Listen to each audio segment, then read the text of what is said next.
All right. Hello, everyone. Welcome to the 411 Ground and Pound MMA podcast. We are your weekly look into the wide, wacky, wonderful world of mixed martial arts. My name is Robert Winfree, and I am your host. Thank you all very much for tuning in. It's January. Oh, sorry, January. Almost January. It is, in fact, December. If it was January, and I was somehow sending this backwards in time, living in the future, my prediction rates would be better. um, but yeah, 2024, almost over. Almost over. Been a weird year, hasn't it? In a lot of ways. Not a political statement, but I mean, election years are always weird, especially if you're in the United States. But even putting aside that, it's been a little bit weird. A little bit weird. All right, on the agenda this evening, not a lot. We'll preview UFC 310 because that's coming up, the last pay-per-view of the year. One more card after that, and I'll give my thoughts on the PFL. They had their big 16 fight card from Riyadh on Friday, and there's a few things I wanted to touch on. Because much as I clown them, and much as they are kind of a clown fiesta, they do have some worthwhile fighters to discuss and to bring up. So we will give them their due, such as it is. Yeah, that's kind of where I am at the moment. It's been a pretty quiet week. We just had Thanksgiving, so the news cycle is a little bit cycled down. We'll see what happens, but not a lot. So that's what we got. Please interact with the product a little bit. Like, comment, subscribe, star rating, written review. Y'all know the deal with that. I appreciate the heck out of it. Okay. Let's jump into this, shall we? No need to beat around the bush too much. UFC 310 this coming Saturday from Las Vegas. Um, we have a long card. They are asking for trouble with this one. Let me just throw that out there. There's two 5-round fights. We got 5 fight main cards, so 5, 9, 10, 11, 12, 14 fights. It was supposed to be 15. We lost Rizvan Kuniev and Martin Bidet. This is just too many fights. This isn't complicated. You shouldn't do more than 12. But the UFC, this is nuts to me, by the way. When you look at how many people the UFC has on roster and how many fights they have per year, you only average like 1.6 fights per year per fighter. Now, obviously, that's not how it plays out. People fight multiple times a year, but that's how bloated the roster is. That's the power of their monopsony. Uh, Sorry, the length of these cards is getting to me, guys. If I was a different kind of person, I would only cover the main card. It would free up a lot of my Saturdays and would make my life maybe a little bit easier, but I'm me, so I can't do that. I do the whole thing. But these are getting to me. Just a little bit. This is not even a bad card, by the way. I mean, like top to bottom. I'm not going to say there's nothing here that makes me roll my eyes. There's a couple. But only a couple out of this many fights? That should tell you something. A lot of this is fine.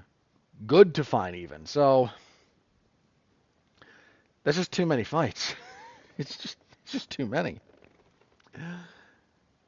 Yeah. All right. Let's jump into this, shall we? So, your main event for the UFC flyweight title, champion Alexandre Pantoja goes for his third title defense. This is his second fight of this year. Yeah, he fought in May. Yeah, going for his third title defense. He hasn't lost since 2020 when he lost to Askar Askarov. Um, and he is fighting the debuting for the UFC, Kai Asakura. Now, Asakura has a fairly long history in Japan. In fact, he and his brother, what's his brother's name? Because Kai's better. But his brother is not bad. Um, Mikuru. Yeah, they're kind of the Japanese equivalent of the Diaz brothers. That's not a perfect one-to-one comparison, but it'll give you an idea. Asakura's done pretty good work. He has a win over Kyoji Horiguchi. In fact, he knocked him out back in 2019. That was a pretty big upset. Horiguchi got him back and knocked him out. In fact, he got knocked out by Manel Kopp as well. Did Asakura. But most recently, he kind of beat up Juan Archuleta pretty badly at Ryzen 45. The win over Shuto Watanabe is pretty solid. Actually, he's 1-1 with Manel Kopp. I beat him via split decision back in 2018. So this guy's got a pretty lengthy career, and he's pretty good. Now, this is almost enough to get me to pick him here. He's got real power. In fact, one of his sort of claims to fame, he broke Ulka Sasaki's jaw. Really nasty punch he landed that did that one. So he's got power. He's a good overall fighter. And if the circumstances were just a little different, I would actually pick him. But Pantoja hasn't quite hit 35. He's close, but not yet, and that is the magical line. Pantoja's more battle-tested. Can I just briefly, as an aside, the Alexandre Pantoja slander these days on the timeline is really sad.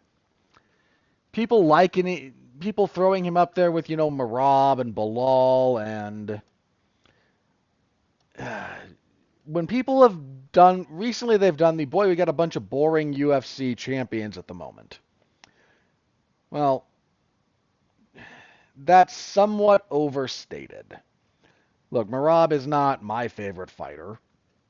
Neither is Bilal Muhammad. But that's two of them. I mean, do we need to go down the rest of this list here? Okay, let's start at the top. John Jones at heavyweight. John Jones is not a boring fighter. Not all of his fights are barn burners, but he's not a boring fighter. Alex Pereira is definitively not a boring fighter. Dricus du Plessis, not a boring fighter. You can kind of dunk on some of how he fights if you feel so inclined, but you can't sit there with a straight face and tell me that the man's fights are not engaging. Then we get to Bilal. Fair play. Bilal is not really anyone's favorite fighter. Islam Makhachev, you really want to tell me Islam's a boring fighter? That's silly. Featherweight has never had a boring champion. Right now it's Ilia Topuria. You can't, with a straight face, tell me that man's fights are not electric. There's bantamweight, and Merab, okay. Again, I am not here to tell you Merab's my favorite fighter. He's not. And no, he's not big on finishes. But once again, we've hit two, and then people lump Pantoja in here like, guys, did you not watch the Royval fight? Did you not watch the Moreno fight where he won the belt? Did you not watch the Urseg fight? That was a good... This man is out here putting on good to great fights. And for some reason, because everyone hates flyweights, we're lumping him in with two guys whose fan antipathy is slightly more understandable, even if I disagree. No. Stop doing that. Stop doing that. This man has put his guts on the table for us multiple times. Give him his respect. Ridiculous. And I do think he's maybe only got one more war in him where he will come out on the winning side of it. So I don't know if this will be a war or not. And I am not diminishing Kai Asakura's chances here at all. In fact, I think the odds are a little bit off on this, in my opinion. The odds have Pantoja around minus 250 to minus 280. That's a little steep for me. I would go more minus 200, personally. I'm still picking Pantoja, but Do not sleep on Kai Asakura here. I will not be surprised if he wins this fight. There's a couple of methodologies that might really, if he gets him with like pure jiu-jitsu, I will be shocked. But him just winning, that's not surprising. That will not be surprising to me at all. He's good. And Pantoja, bless him. Again, that man has given us wars recently, and for some reason everyone's short-term memory is just gone. And I don't know why, but that's kind of where that whole thing sits. So I'm not diminishing Asakura, and I'm very much looking forward to this fight. This is a very, very good fight. I still lean Pantoja, but thumbs up on this fight. Your co-main event. Originally, Shavkat Rakhmonov was supposed to fight Bilal Muhammad for the title. Bilal had a bone infection in his toe. So instead, we get Ian Gary and Shavkat over 5 rounds. Winner presumably gets the next title shot, barring something really weird. Um, I don't. I'm not going to tell you. I'm picking Rakhmonov. I've been very clear that I picked that guy against pretty much everyone. That said, let me give Ian Gary his credit in a few different ways. Um, it's not like Ian Gary is without danger. He's got some fairly dynamic kicks. He's got some decent power. Where he struggles is where I think some of this is. Ian Gary, if he can't engage on his own terms, does just a lot of circling. He did a lot of circling against Jeff Neal. Did a lot of circling against MVP. Frankly, I thought MVP. I scored that fight for MVP, if memory serves. And I think that's going to be a bit of a problem for him. 5 rounds, I think, could be a problem for Gary here. 5 rounds with Shavkat Rakhmonov is a terrifying proposition. I mean, no one's even made it 3 rounds with that man. Trying to make it 25. He's dangerous everywhere. His defense is still... The Jeff Neal fight showed that the defense is still a little bit of a question. Look, his game is not perfect. No one's is. And Rakhmonov's defense, especially the head movement, okay, a little bit. And the Stephen Thompson fight was weird until he like explained, yeah, I fought this basically with, a serious injury to my knee. Okay, suddenly a lot of the way he fought Thompson in that fight makes a lot more sense. But yeah, 18-0, 18 finishes. The level of opposition these two men have faced is a little bit closer than people who like to diminish Gary are giving him credit for. They've both fought Neil Magny and Jeff Neal. In fairness, however, Rakhmonov finished both of them, and Gary was kind of fortunate to get the split decision against Jeff Neal. It might not. Hang on. It might not have been the Page fight that I scored for Page. I think I did score that for Gary, but it was like deeply unimpressive. I believe I scored the Jeff Neal fight for Jeff Neal. So once again, Rakhmonov getting those people out of there. Gary, not quite so much, but that's not a negative. That's just how some of the matchups play out sometimes. But I think there's a reason that people have gravitated more towards Rakhmonov and opposed to Gary when they do these comparisons, because Rakhmonov has looked better. As the level of opposition has risen for Rakhmonov, he's largely remained static in terms of his performances. Gary has not. Now, Gary could still get there. Don't get me wrong. He's young. I mean, Gary's only 27. Okay, he's not that young. But there's still a fair amount of time for him to improve. I don't think we've seen the full maturation of his game yet, and I also don't think we're going to see it until he loses. He strikes me as one of those guys who just... There's some lessons you only learn the hard way. And I think he's one of those guys. Which is not the end of the world. It does, however, mean that when things go sideways, how he rebuilds is going to be a big question mark. Some guys in his position, that first time it all falls apart, they can't ever put it back together. I imagine he will after he loses at some point. I'm not picking him here, but if he does win, he's still going to lose at some point. In fact, if he fights Bilal, I would favor Bilal to beat Ian Gary. Just for the record. But I'm going with Rakhmonov. I think it's a good fight, though. This was, of all the things they could have pulled together for this one, that was a good choice. Next up at heavyweight, we have a rematch between Cyril Gane and Alexander Volkov. These two met back in 2021, and Gane won a 5-round decision. They main evented a fight night. Since then, Volkov, his only loss since then was to Tom Aspinall. He's beaten Marcin Tybura, Jairzinho Rozenstruik, Alexander Romanov, Tai Tuivasa, and Sergey Pavlovich. In fact, he finished every one of those guys except Pavlovich. Volkov's a guy that's been good for a long time.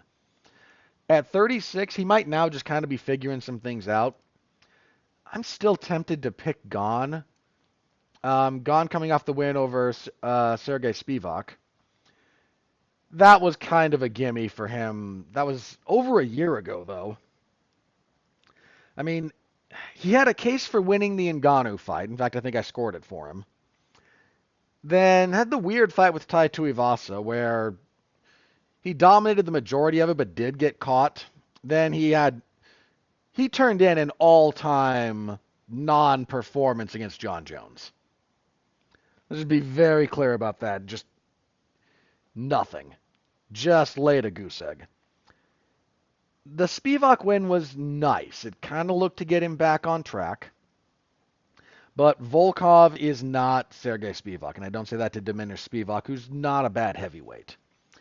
But Volkov has been a very good heavyweight for a very long time. And I don't know how much different this is going to be from their first one, apart from it only being 3 rounds. The movement and long-range attacks of Gane are just a problem for Volkov. What are the odds on this one, just out of curiosity? Odds are pretty heavily with Gane. I think they're leaning a bit too much on that first fight. I don't expect this to look identical to their first one. There will be a lot of similarities, but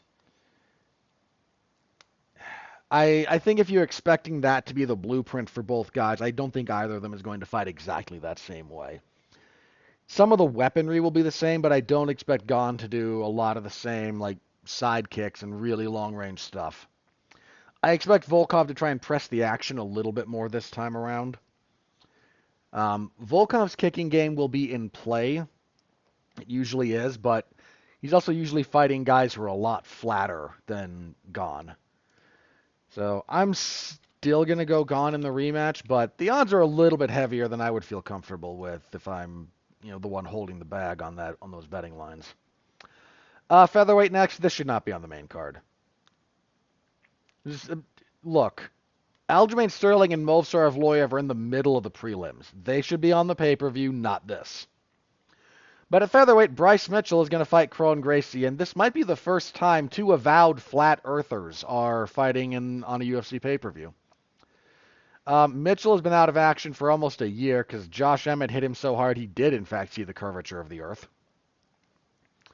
One of the scarier knockouts I've seen in a while was that one. Just oof. Lowered the boom on him. And Kron Gracie is a giant head scratcher. Like, he came into the UFC, got a good win over Alex Caceres. Then, okay, he didn't have a whole lot for Cub Swanson. But made it he lost cleanly, but turned in it was the fight of the night, and I don't think that was horribly unfair. Then he doesn't fight from October of 19 to May of 23. And then turns in a head-scratching, butt-scooting performance against Charles Jourdain that has been widely derided, and I tend to think for good reason. Now it's been another 18 months, and he's back here Um, the odds are heavily with Bryce Mitchell on this one. Yeah, like minus 600. Um, I understand why. I am tempted to pick Gracie just because Bryce Mitchell's going to grapple with him. That's all Bryce Mitchell has is his grappling. He's not much of a striker. I think to avoid Gracie's grappling, he might try it, but I don't think that's his striking is just nothing impressive based on everything we've seen. He's a wrestler and a grappler, but if he gets out grappled by Gracie, I just don't see another gear for Bryce Mitchell to go to there.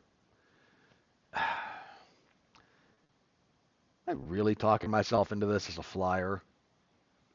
Tell you what, if you have money and you don't mind losing, like plus 500 on Gracie here, again, don't take my gambling advice in general. I'm just saying, given these two,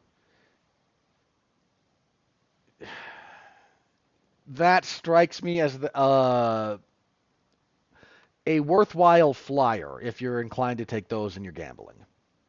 Because I don't have a whole lot of confidence in Bryce Mitchell just outstriking Gracie for 15 minutes. I think he's going to wind up getting into grappling with him. And I don't know how well that goes for Mitchell. Mitchell's a good grappler, don't get me wrong. And I'm still picking Mitchell, but let me asterisk that one. I'm going to change my mind on that a bunch of different times. We'll see if I do by the time the fight rolls around. That's just too weird a fight. And kicking off the main card, this will be fun. Nate Landwehr versus the Korean Superboy Doo Ho Choi. This is just going to be a fun brawl. Like, these two guys are going to go out there and they're going to swing leather. Landwehr, 36, on a good run, actually. 4-1 in his last 5, only losing to Dan Ige. Now, his best win during that time was, Ludovic Klein, where he got beat up for 2 rounds and then found an anaconda choke late because Klein gassed, and then Klein moved up to lightweight. What's his best win in the UFC overall? The highest profile is probably Darren Elkins. But the best guy he's fought is Dan Ige, and Dan Ige gave him nothing. Then there's Choi, who I appreciate that guy. He finally got back on the winning side of things back in July when he beat Bill Algeo. I mean, that was his first win in MMA since 2016. If you'll recall, came in, had a really good run for a little bit, had that like fight of the year with Cub Swanson in 2016. Lost 2 years. I think that was his military service. Came back, lost to Jeremy Stevens, lost to Charles Jourdain. Then took a bunch of time off. I think there was a lot of it. Was that injury related when he was off from 19 to 23? Hang on. Yeah, that was a lot of injury.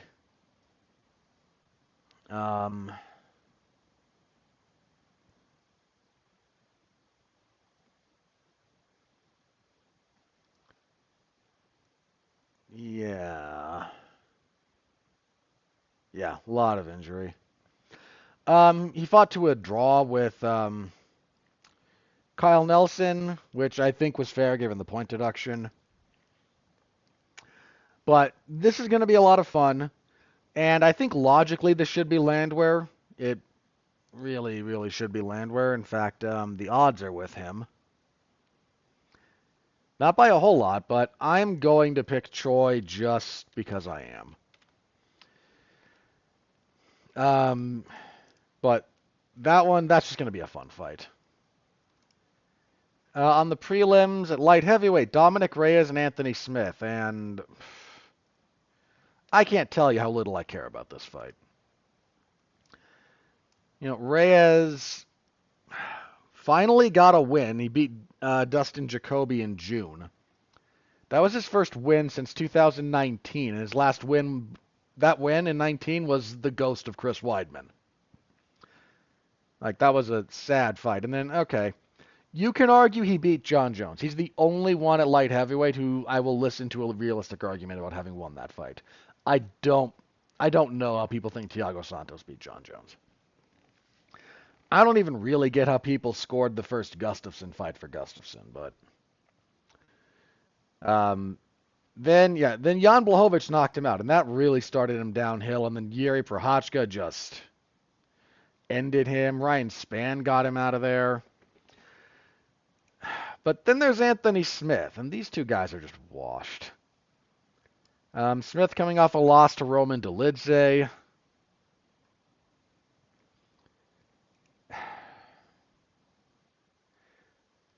I'm picking Reyes because I just don't pick Anthony Smith at this point. But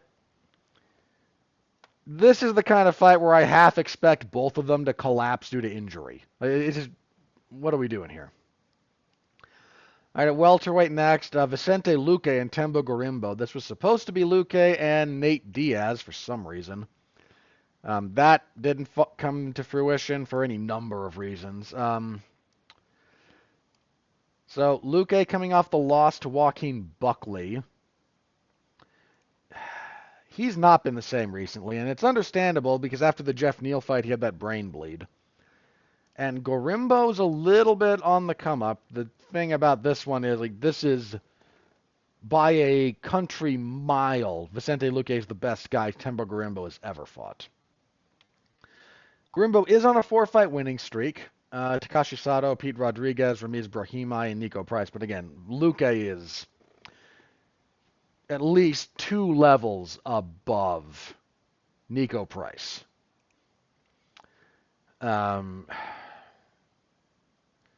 Luque has not looked great. That does need to be taken into consideration. In fact, the odds are with Gorimbo.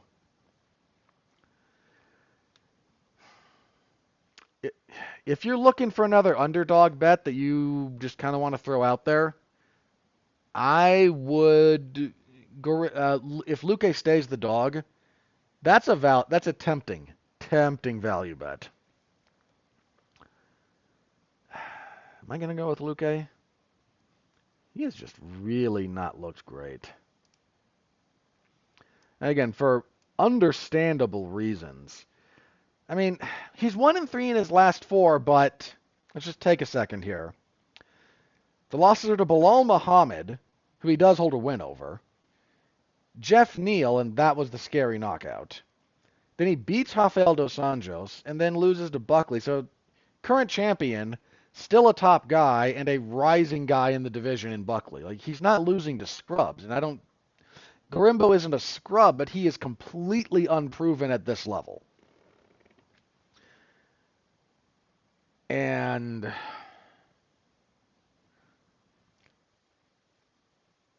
that just gives me pause. He's just really not looked good. Even in, I'm really going to trust the odds on this one. I'm going to pick Gorimbo at the moment. I need to tape study. I need to see his last 2 fights and then rewatch Luque's last couple of fights. So Gorimbo at the moment, but that one might change for me. At featherweight next, this should be on the main card, as I mentioned, Aljamain Sterling and Movsar Evloev. If you're betting on this fight, bet the over. That's all I got for you. Sterling has had 1 win at featherweight. He beat Calvin Kattar. Not a bad win. Not the best win in the world, but not a bad one. Sterling's run is just marred with stuff, most of which isn't even his fault. He won the belt via disqualification, not his fault.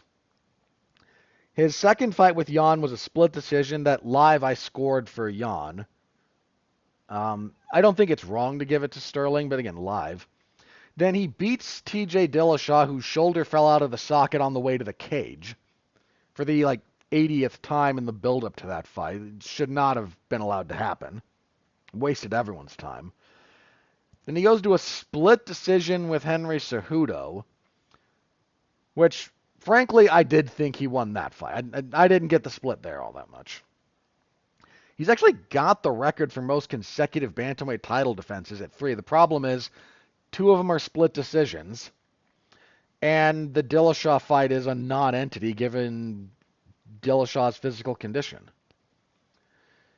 I don't know, he's just in a weird spot when you try to figure out his resume.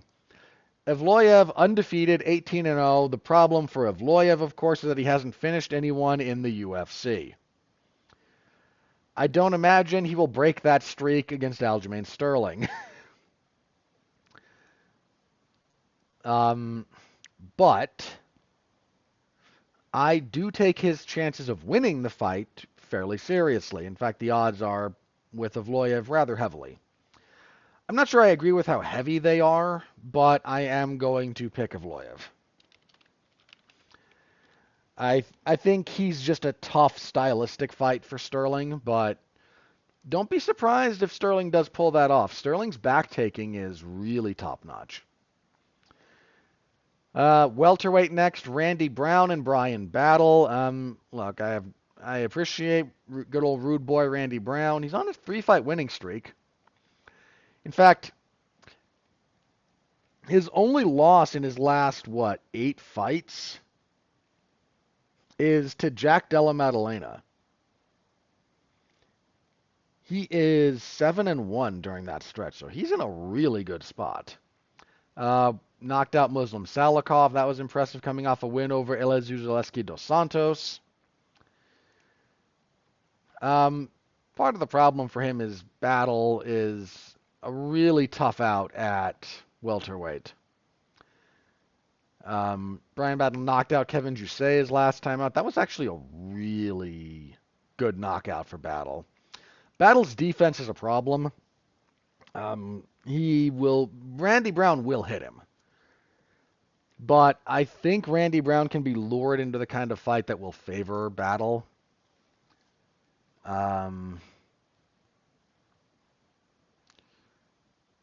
When was that fight for Brown? When did he beat Dos Santos? Back in June. Okay. So this is another solid fight. I'm gonna go with the odds. Battle's defense is still a work in progress. But his chin is largely held up. I mean, he might be living on it a little bit too much, and if he tries to live on it too much against Randy Brown, that's going to go real bad for him. But I don't know, man. Brown does a lot of really long-range fighting. In close, he gets a little bit flustered. Not a lot, just a little bit, but a little can be enough. All right, I talked myself into Battle there. On the early prelims, Chris Weidman and Eric Anders. Once again, I don't know what to do with this. They were supposed to fight at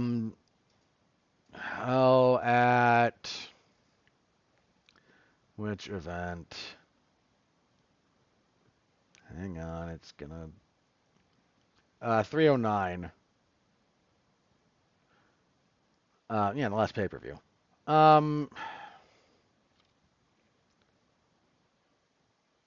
I don't care. These two guys are both washed. I can't bring myself to care that much about what either of them do at this point. The odds are basically a coin flip. I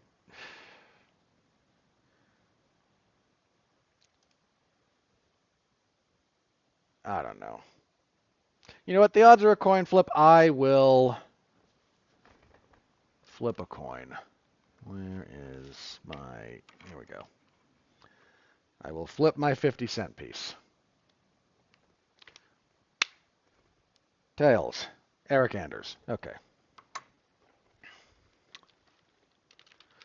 That's all I got for that one. Who the heck knows? Flyweight, pretty good fight here, actually. Cody Durden and Joshua Van. Yeah, this is a solid fight. Durden hit a really nice ninja choke on Matt Schnell his last time out. That was up at bantamweight, though. He'd lost 2 in a row at flyweight to Tiger Ulanbekov and then Bruno Da Silva. He's a little bit. I understand. I mean, that fight also came together a little bit in weird ways, and Schnell's normally a flyweight, so. Van suffered a non-trivial setback his last time out. Because that was the no, he beat Edgar Chairez his last time out, right? He got knocked out by Charles Johnson the fight before that. That Chairez fight was pretty good. I think Durden does not get a lot of the respect he deserves, but I'm kind of on record as being a fairly big believer in Van, and I will go with him here. But Durden might just. Here's the thing. Durden does a lot of wrestling, but his cardio tends to fade a bit down the stretch. Van is a punishing body attacker, and that's a bad combination if you can't get somebody out of there earlier. Welterweight, Michael Chiesa and Max Griffin. Chiesa got a win over the ghost of Tony Ferguson, but he lost 3 in a row before that. Max Griffin is actually older. He's 39. Good grief. He beat Jeremiah Wells his last time out. He's been trading wins and losses. The question here is, like, do I still pick Michael Chiesa to win a fight? And honestly, at this point, I don't know that I'm going to pick him in this. I'm not. Let me go with Griffin. I think Chiesa's just, between injury and I think he's past it. Lightweight, Clay Guida for some reason. Okay, I looked this up because I was talking about Clay Guida with one of my brothers earlier today, actually. Clay Guida's UFC debut was in 2006. At this point, I think they're keeping him around just so he can hit the 20-year mark, which, to be abundantly fair, is a wild amount of time to have been in the UFC. But Clay Guida has been bad for a lot longer than most people realize. The majority of his success came at a time when MMA was slightly above primitive, and even then, his reputation as an exciting fighter came entirely from fights he lost. In fact, a lot of those aren't even as good as you remember them. Let's consider, for example, the fight between Guida and Diego Sanchez. Because everybody remembers that fight as being great and wild. And the first round, yes. Insanity that first, 2 minutes. Utter insanity. Rounds 2 and 3 are not great. And that should not have been a split decision. Utter crap. But Guida's been not great for quite some time. His last couple, he got a split decision win over Scott Holtzman that I'm not sure he deserved. He tapped Leonardo Santos in 21.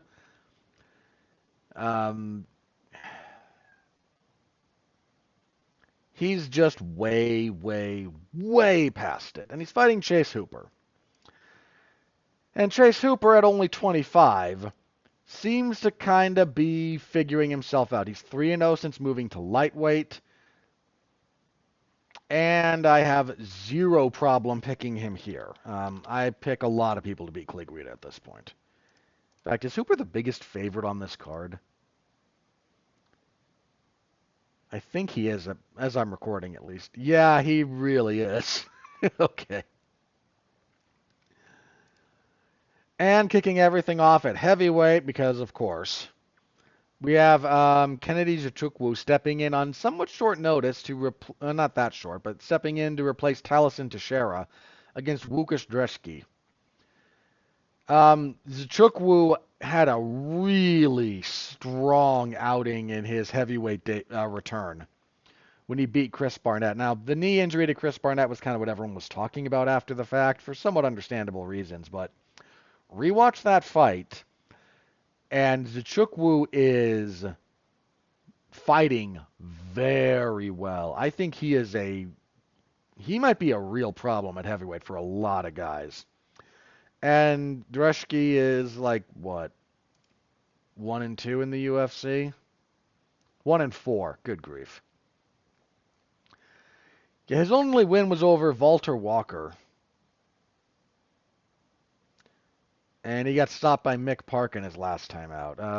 Yeah, I have no problem going with Kennedy. Um, it is way too niche a reference to say that he should be going by Mr. Kennedy. It's too niche. Nobody remembers that guy. Yeah, that's where we are. So that's the event. Saturday, MMA Zone at 411mania.com. You all know where you can find me. I will be covering this from start to finish. So thank you all for tuning in advance. Head on over if you are so inclined. All right. That didn't take too long. Okay, so I'm going to pull up the PFL results here, and we'll talk about PFL's 2024 season finale. Okay.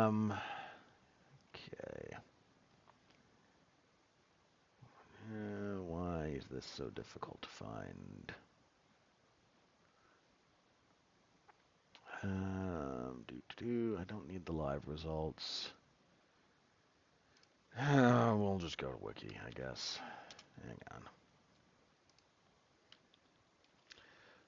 PFL. And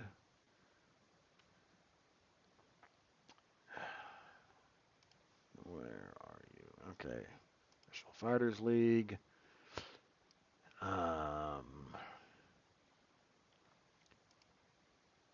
Where are you?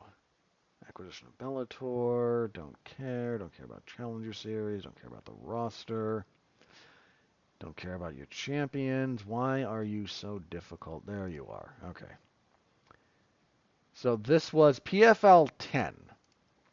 There you are. With entirely too many fights, but there's a few things that I do think are worth talking about. The big one that came out of this, and I understand completely why, Dakota Ditcheva stopping Tyler Santos in the second round with body work, knees and punches there in particular. Tyler Santos going to the PFL was kind of a big deal. Santos arguably should have beaten Valentina Shevchenko when they fought.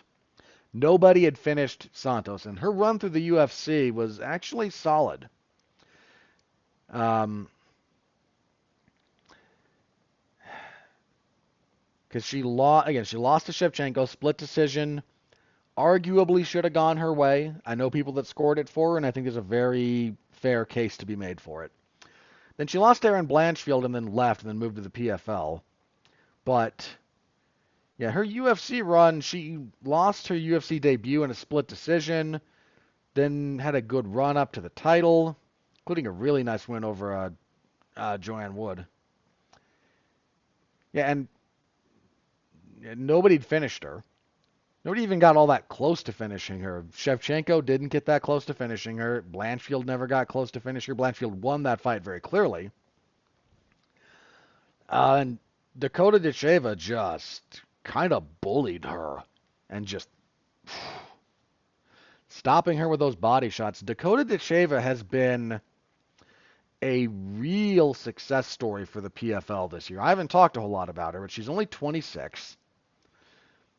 She's 14-0. Only one decision on her record, so 14-0 with 13 finishes. And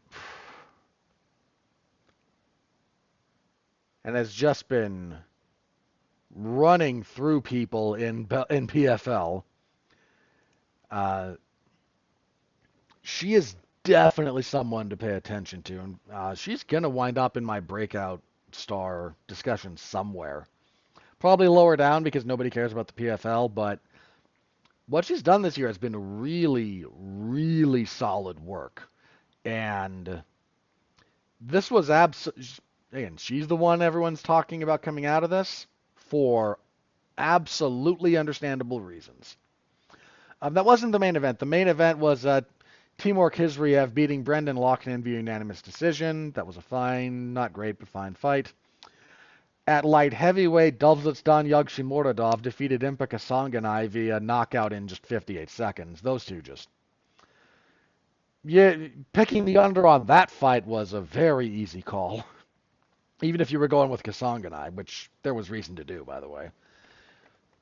But nice to see Yagshimorodov get back on the winning side of things. He had a really weird setback. He had a couple of them in Bellator. The Corey Anderson loss is really the one that kind of was a problem. That was his Bellator debut. After I had a really strong run through ACB and then ACA. Then I actually don't hold the Carl Albertson loss too much against him because he rebounded and has been doing good work since. Yeah, so that was good for Yagshimorodov. Didn't have too much to say about Shamil Musayev and Magomed Umaladov. I was a little surprised at Musayev winning that. I think Umaladov was the favorite. Lightweight, this was one of them. Gadzi Rabadanov knocking out Brent Primus, face planted him in the third round. That was a heck of a performance. And at heavyweight, Denis Golstov defeated Oleg Popov via triangle choke. Rare you see those at the heavyweight level. Then said he wants to get killed by Francis Ngannou. And you know what? Fair enough. Ngannou's contract, gives big purses to his opponents, so it makes sense. Really the problem here for PFL is that nobody knew about this card and nobody cared.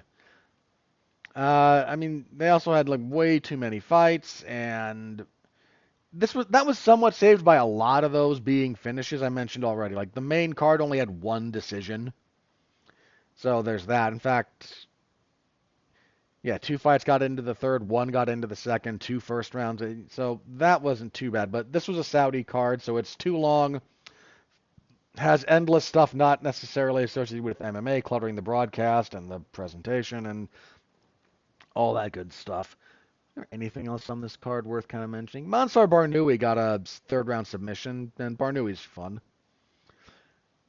Jeremy Kennedy lost, and I remember Jeremy Kennedy. One of those guys who came into the UFC with some promise and then kind of washed out.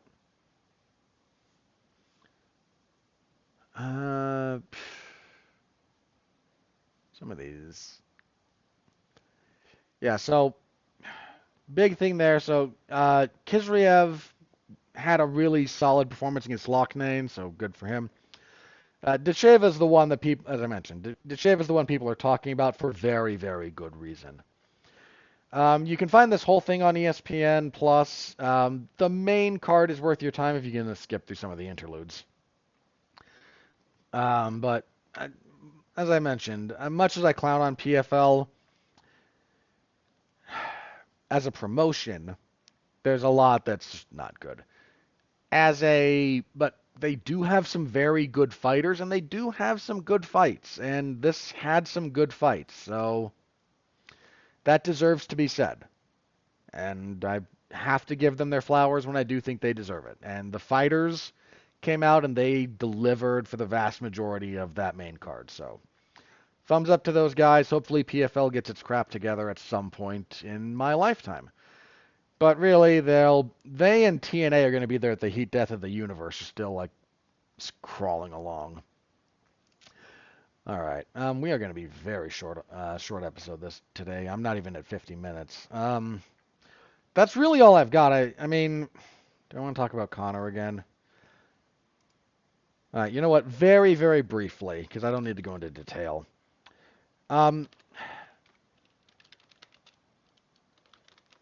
So, some fallout from Conor McGregor's civil court issue when he was found liable of sexual assault. A lot of his projects have started to drop him. He had done something with the Hitman video game franchise that got dropped.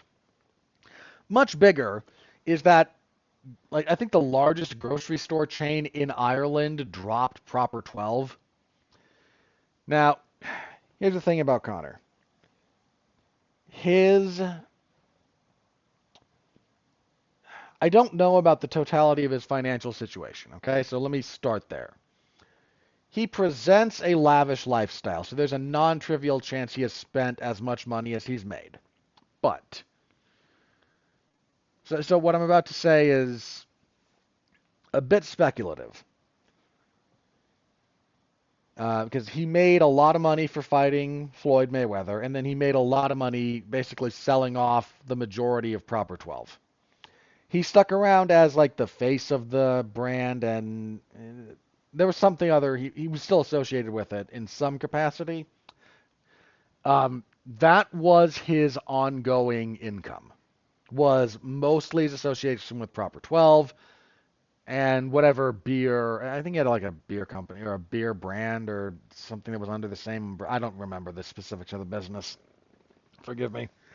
But that was his ongoing income, was the amount of money he was making from that. That is going to be cut off. That Proper 12 is going to probably divest from him entirely and try and salvage some kind of thing for, look, we're still just cheap whiskey. And we're no longer associated with Conor for entirely understandable reasons. That's kind of a big deal, is the ongoing income. I mean, for a lot of guys who get big notoriety like that, this came out about, oh, was it, I think it was Diddy. It was Diddy or Kanye.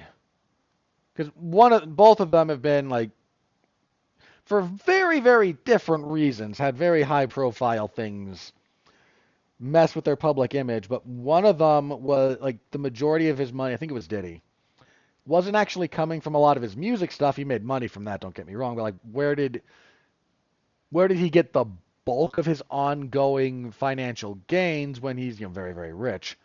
It was his association with wasn't it Ciroc, which I think is a vodka brand?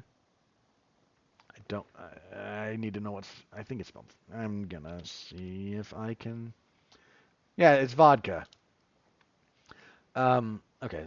Yeah, he was associated with that, and they were paying him a lot of money to be associated with him, and that's where a lot of it was coming from. That's obviously been dropped now that everything with him is coming out, and I am not going deep into that one. That's a whole other podcast, and oh, that's gonna get real ugly real fast for a lot of people. But so point being, there a lot of some of Connor's financial interests at the moment are being significantly impacted by this. And I think that increases the likelihood of him fighting again. If nothing else, the combat sports world is profoundly forgiving in ways that are in some cases detrimental. But if you need to rehab your image, coming to combat sports is where you go to do it, because the combat sports fandom and the combat sports ecosystem is so used to being adjacent to or associated with some absolutely terrible people that